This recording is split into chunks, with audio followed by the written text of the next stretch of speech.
So deep in the heart of Africa's largest lake, there's this tiny, barren rock. It's got no fresh water, no soil, you can barely even walk on it.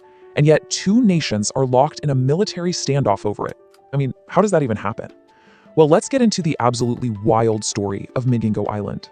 Yeah, I mean, look at this place. This is really the big question, right? Why on earth would two nations fight a war over this crowded, metallic little slab of rock? It seems insane. But the answer, and you're going to want to stick around for this, is a billion-dollar secret, and it's hidden just beneath the waves. Okay, to really get this puzzle, you gotta understand where we are. We're talking about Lake Victoria, and this place is so huge, it's basically an inland sea. Now, way back in 1926, some British colonial administrators drew these straight lines on a map to create borders, lines that totally ignored what was actually happening on the water. And you guessed it, tucked away on one of those imaginary lines was this little island, Migingo. And here's where it gets kinda crazy. The scale. The entire island is only 2,000 square meters. I mean, that is a microscopically small piece of real estate to be fighting over. So, let's put that into perspective for you. Picture an American football field. Got it? Now just chop it in half. That's it. That's all we're talking about. The entire island. You could literally walk from one end to the other in, 30 seconds? It's tiny. And just when you think it can't get any weirder, it does. The story gets so much stranger when you just look right next door. Because the geography here, it just makes no sense. There's this other island, a much better looking island, just a stone's throw away, and it's totally empty. I mean, this just lays out how bizarre the whole choice was. You've got Migingo on one side, a jagged little rock, no plans, with like 500 people crammed on top of each other. And then right there, next door, is Usingo. It's bigger, it's flatter, it's got grass and trees, and nobody, 0 people. So why would anyone pick the rock over what looks like a mini paradise? Well, the answer really starts with the folks who first showed up. And believe me, their stories could not be more different. You've got these two totally dueling origin stories, two competing claims to this little rock, and they're all tangled up in folklore and this kind of pioneering spirit. So if you listen to the Kenyan side of the story, it all started back in 1991. These two fishermen, they needed a place to set up camp, right? But they absolutely refused to step foot on that nice green island, Usingo. And why? Because they thought it was haunted. Yup, they whispered that demons stalked the shores. So for them, the barren rock of Migingo was the only safe place to be, a demon-free zone. Okay, so this timeline is absolutely key to the whole fight. Kenya says, hey, we've been here since 91 because of the demon story. But Uganda, they have a completely different take. Their story kicks off in 2004, when a Ugandan fisherman says he showed up and found the island totally deserted, which would make him the first pioneer.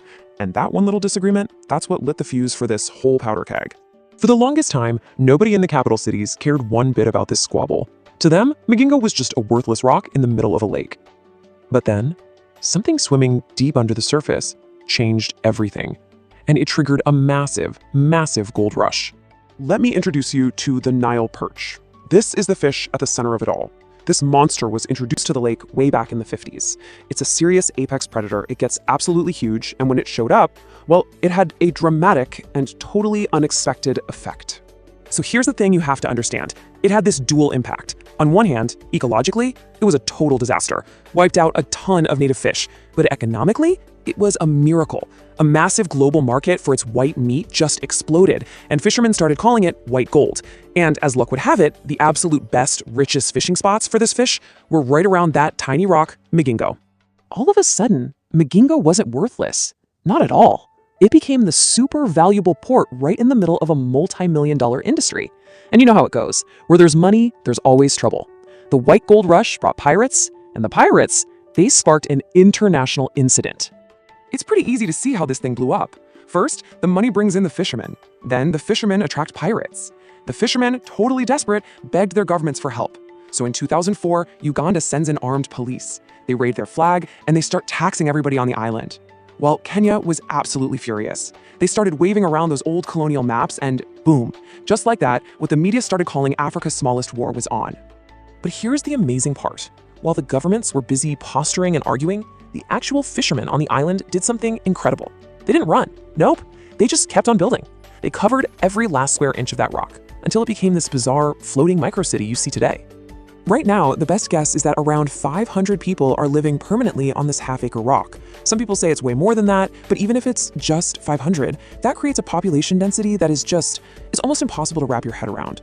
Here's a wild way to think about it. If you took that same density and applied it to a square mile, you'd have over 250,000 people crammed into that space.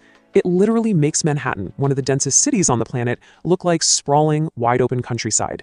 It's that packed. And somehow, life just goes on. You squeeze into these narrow, dark alleyways between all the metal shacks, and you find a whole town buzzing with life. We're talking 4 different pubs, a pharmacy, a hair salon, food stalls, even brothels. It's this chaotic, high-energy frontier town where the cops from 2 rival countries are just kind of staring each other down, keeping this very tense, watchful peace. But even that doesn't fully explain why the stakes are so high. I mean, the meat from the Nile Perch is valuable, for sure, but that's not the whole story. Not even close. The real secret, the true billion-dollar reason for this whole mess, it's not the part of the fish you eat. It's hidden deep inside. And here it is, the big reveal. In the last few years, this huge market has exploded in Asia for the Nile perch's swim bladder. It's also called fish maw.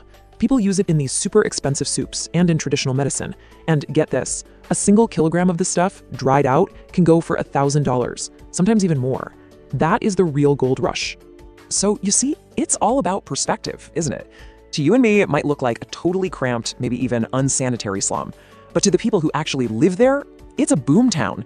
A fisherman on Migingo can make more money in 1 week than they could in months back on the mainland. So they put up with the insane conditions because that little rock, it offers them a shot at a life they just can't get anywhere else.